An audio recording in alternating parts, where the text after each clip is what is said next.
Hi, it's Lou from Tails and Whiskers, and today we're diving into the most common and trending questions about rabies.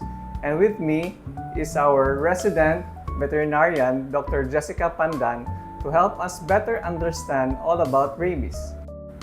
Yay! Simon! So, question number 1, Doc, unsa ng rabies ug asa na siya makuha?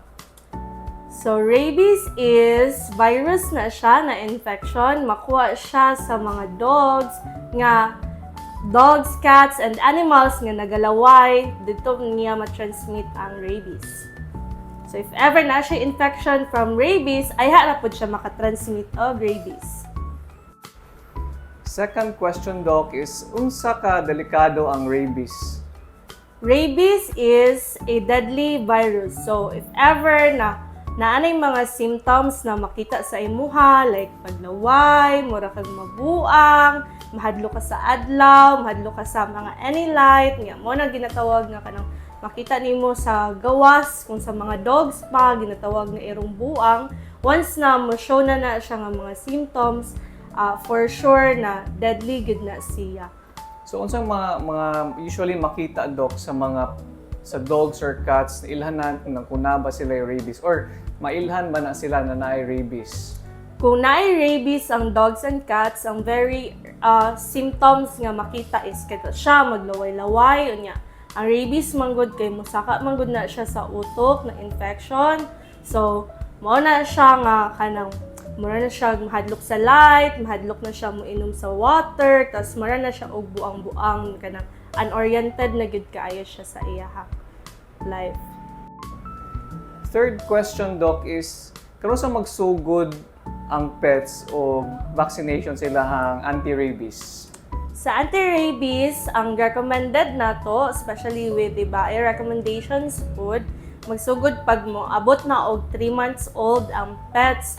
But it could be earlier, especially kato mga at risk. So, pwede ra sila, but boosteran sila after. So, depende siya sa program sa mga veterinarians, kay lahi-lahi man.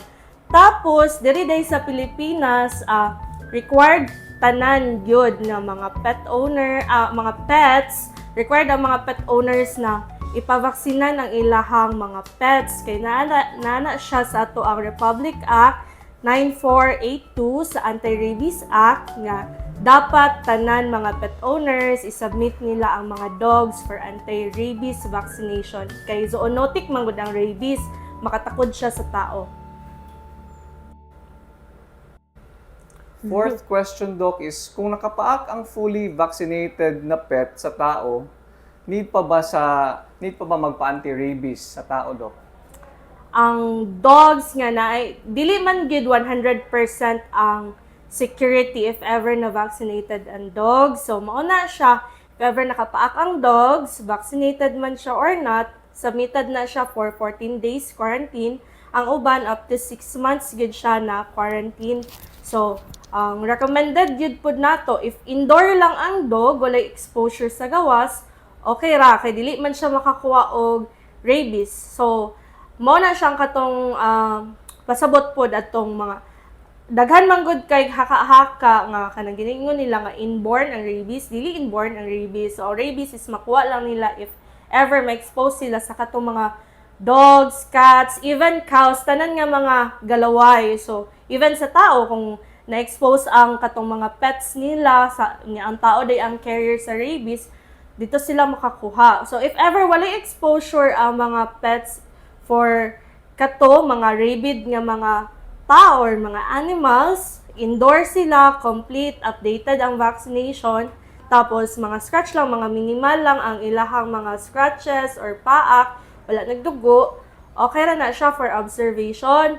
But if ever diri sa expose sila sa katong mga rabid nga mga patients, mga tao man or animals, tapos ang paak nila is near sa ulo, kailangan gid sila magpa-rabies vaccine. Tapos katong mga lala jud nga mga paak.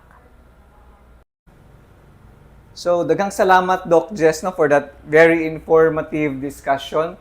So, anything else to say, Doc? Ang ato ang rabies vaccines, barato ra gid siya. Free siya kung naa ka sa government, pero kung dili ka gusto pila-pila or magpulat sa mga schedule, ato na lang mo diri sa Wags and Whiskers Clinic. Barato ra kayo siya. For as low as 295, bakunado na imuhang dog. So, if ever na pa may mga concerns, visit us at Wags and Whiskers. And Thank you! And if namoy mga other topics na gusto namo i-discuss, please comment down lang below. And daghang salamat guys. Bye! Bye!